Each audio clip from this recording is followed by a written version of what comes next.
आलिमকে যদি আলেমরা মানে বলে মাননা ये इस्लाम की दलील है একজন আরেকজনকে মানতে পারে এটাই তার আত্মশুদ্ধির প্রমাণ।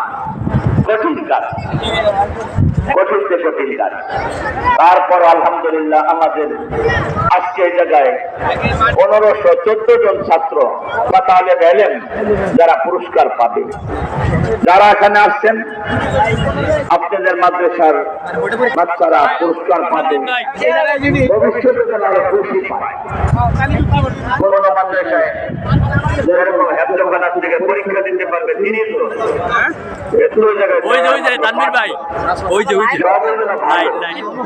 না, যত বেশি দিবেন তত সুদাম নিয়ে আসবে, যত বেশি দিবেন তত আপনার মাদ্রাসার তালিমের মান কি হতে থাকবে, ভালো হতে থাকবে, বাড়তে থাকবে।